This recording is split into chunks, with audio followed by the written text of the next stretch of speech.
What's up, guys? Prince Sports here. Don't forget to comment, like, subscribe. Now, a lot of people sit there and say, hey, you know what? Today's players score so much points because of the skill set. They got this, they got that. Jeez.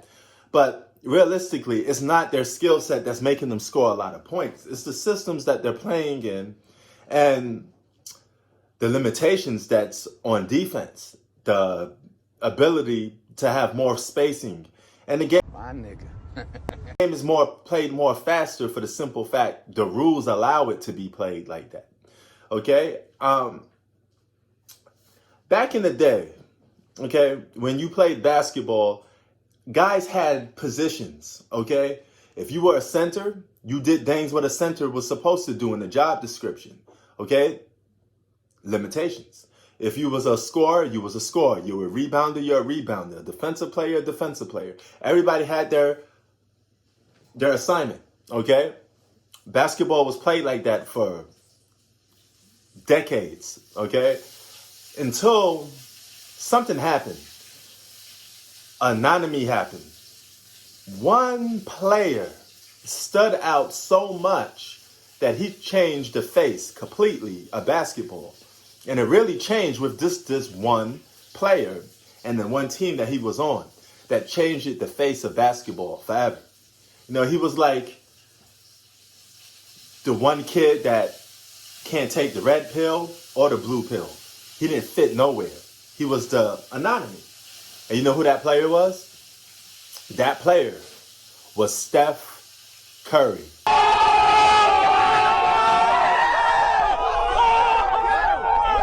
And that Golden State Warriors team.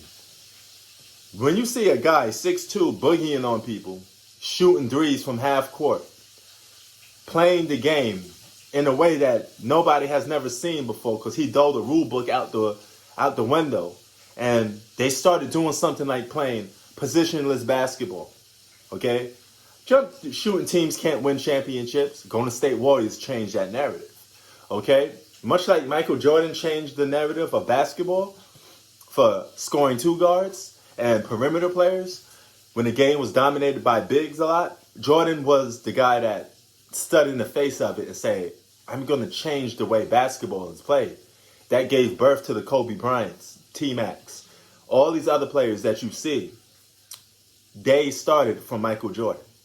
But that one player that changed it, the face, that completely had a whole generation copying his style of basketball, to this day still doing it, it's Steph Curry.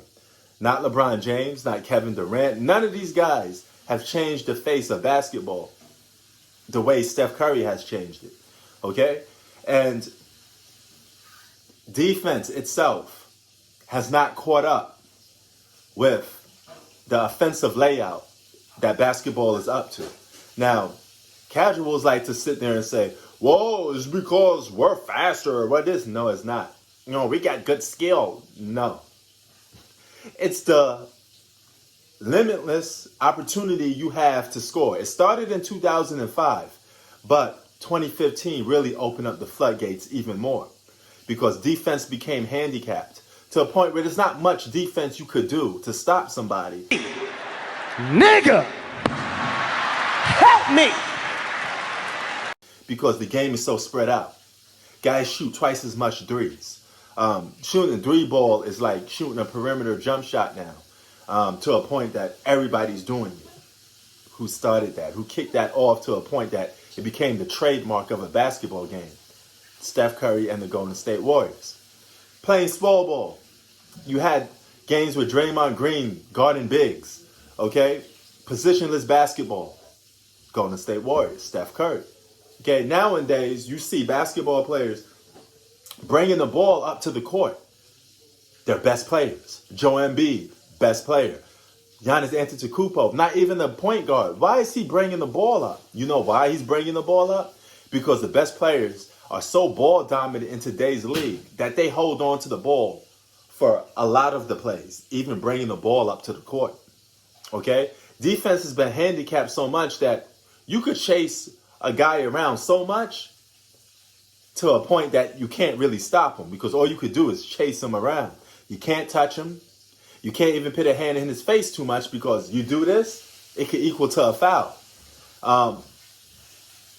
Basketball has become so offensive minded that they're really throwing out defense. You know, at least back in the day, you were able to get physical and touch somebody because defense has limitations. Defense cannot grow. Defense don't have a skill set to have a step back jump shot, Euro step, all these new moves, even the hop step, okay? All these new moves that offense keeps evolving into and giving the player free movement to score. Defense don't have that. There is no defense to stop a step back three, okay? If anything, it handicaps the defense because you're leaning right back into the guy when he does a step back and is most likely going to cause the foul. This is what James Harden does, all right? It's handicapping defense. And defense has been so devalued, rebounding, devalued. A lot of the aspects of basketball is devalued to a point that it's all about score, score, score. You could get paid a big contract just by scoring points, all right? You got guys that averaging points that they shouldn't be averaging in today's generation, only simply for the fact that you can't really do nothing to them on the defensive end. All you could do is really chase them around and hope to put a hand in their face. But what good is that going to do against a guy like Kevin Durant when he can shoot right over you? All right? You can't be physical with him, right? You can't do anything defensively that would give you an edge. And I think that's the biggest problem in basketball. It's so handicapped, okay? You could listen to a guy like Roger Bell. Look what he had to say. Do you think that NBA defenses have caught up with the tactical revolution of their offenses? Or are we kind of like in a college football spread offense and like there's only so much a defense can do to stop what's happening here? Yeah, that's exactly where we are. Offense is way ahead of defense. It's just way ahead of it. Like there's nothing, you asked me the question, that's why I'm on today. Like what are you gonna do with Brooklyn? There's no answer for that. Like when guys are that gifted with the ball and they're not going to put you in predictable actions that you can game plan for. And you're just saying, hey man, you got to be good enough to guard that guy. Well, the rules are what they are, where you're not going to be able to really get up and touch a guy. And, you know, we used to be able to, I don't mean to sound like an old curmudgeon, I'm not complaining about it, but it gave you an opportunity to kind of be physical with the guy at times. Yeah. That's stripped away too. So offense is going to be almost impossible to guard if it's just the best players on the ball in space. Even a guy like Steve Nash, listen to what he had to say. We played a style that was thought to be revolutionary at the time, but really we should have doubled down. And Mike said this before, we should have played faster. We should have played smaller. We should have shot way more threes. We were just playing a style that suited our roster, suited our personnel. It was foreshadowing for the future.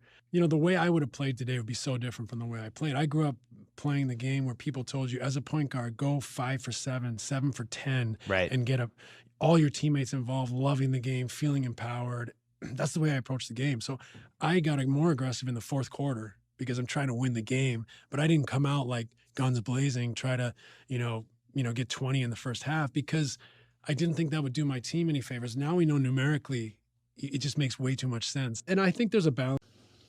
So you got players that say, hey, man, if we played in today's league with those type of rules, we'd be able to do a lot, okay? That's the difference between today and yesteryears.